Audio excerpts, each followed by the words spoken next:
ಉಕ್ರೇನ್ನ operation spiders ವೆಬ್ಗೆ ಪತ್ರಗುಟ್ಟು ಹೋಗಿದೆ ರಷ್ಯಾದ ಪ್ರಮುಖ 5 ವಾಯು ನೆಲೆಗಳ ಮೇಲೆ ಉಕ್ರೇನ್ ಅಟ್ಯಾಕ್ ಮಾಡಿದೆ. ಉಕ್ರೇನ್ ಅಟ್ಯಾಕ್ ಮಾಡಿರುವುದನ್ನು ರಷ್ಯಾ ರಕ್ಷಣಾ ಇಲಾಖೆನ ಒಪ್ಪಿಕೊಂಡಿದೆ. ರಷ್ಯಾ ವಾಯುಪಡೆಗೆ ಅಪಾರ ಹಾನಿ ಮಾಡಿದೆ ಉಕ್ರೇನ್. ಹಾನಿಗೊಳಗಾದ ಜೆಟ್ಗಳ ಸಂಖ್ಯೆಯನ್ನು ರಷ್ಯಾ ಬಹಿರಂಗಪಡಿಸಿದೆ.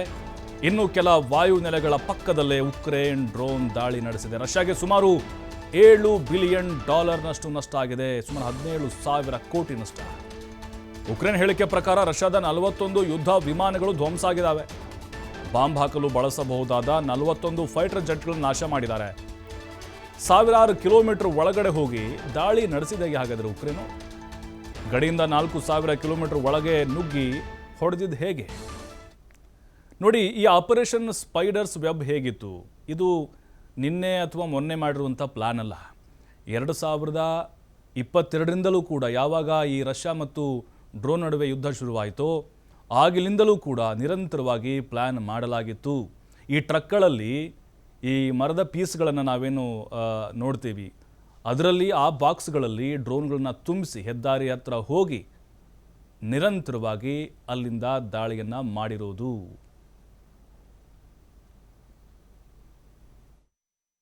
Бажаю здоров'я, шановні українці і українки. Щойно була доповідь голови Служби безпеки України Василя Малюка.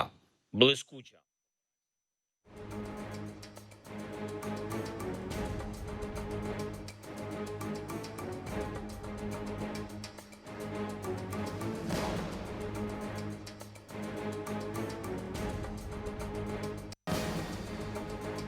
ನೋಡಿ, ಈಗ ಉಕ್ರೇನ್ ಮಾಡಿರುವಂಥ ಈ ಒಂದು ದಾಳಿ ಇದೆಯಲ್ವಾ, ಇದು ದೊಡ್ಡ ದಾಳಿ ಅಂತ ಹೇಳ್ಬೋದು.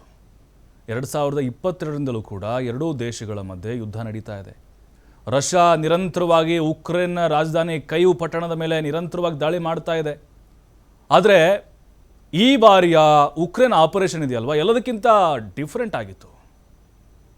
ಅಂದರೆ ಬಹಳ ಟೆಕ್ನಿಕಲ್ ಆಗಿ ಹೊಡೆದಿರುವಂಥದ್ದು ಮತ್ತು ಯುದ್ಧದ ಹೊಸ ಒಂದು ಮಾರ್ಗ ಅಂತ ಹೇಳ್ಬೋದು.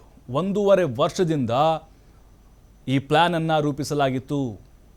ದಾಳಿಯಲ್ಲಿ 117 ಡ್ರೋನ್ಗಳನ್ನು ಬಳಕೆ ಮಾಡಲಾಗಿತ್ತು. ಇದರಿಂದ 34% ಕ್ರೂಸ್ ಮಿಸೈಲ್ಗಳು, ರಷ್ಯಾಗೆ ಮುಂಚಿತವಾಗಿ ಡ್ರೋನ್ಗಳ ಕಳ್ಳ ಸಾಗಾಣಿಕೆ ಮಾಡಲಾಯಿತು. ಟ್ರಕ್ಗಳ ಮರದ ಕ್ಯಾಬಿನ್ ಕೆಳಗೆ ಇಟ್ಟು ಸಾಗಾಟ ಮಾಡಿದರು. ಅಂದರೆ ಡ್ರೋನ್ಗಳನ್ನು ಅನುಮಾನ ಬರುತ್ತೆ ಅಂಥೇಳಿ ಟ್ರಕ್ಗಳ ಮರದ ಕ್ಯಾಬಿನ್ ಕೆಳಗೆ ಇಟ್ಟಿದ್ರು. ಅಂದರೆ ಮೇಲ್ಮೇಲೆಲ್ಲ ಅದೆಲ್ಲವೂ ಕೂಡ ಮರದ ಪೀಸ್ಗಳು ಅಂತ, ಕ್ಯಾಬಿನ್ಗಳು ಅಂತ ಅಂದ್ಕೊಂಡಿದ್ರು. ಅಲ್ಲಿ ಚೆಕ್ ಮಾಡುವಾಗ ವಾಯು ನೆಲೆಗಳ ಸಮೀಪ ಹೋಗಿ ಉಕ್ರೇನ್ ಟ್ರಕ್ಗಳು ನಿಲ್ತವೆ. ಗೊತ್ತೇ ಆಗಲಿಲ್ಲ ಅವ್ರಿಗೆ.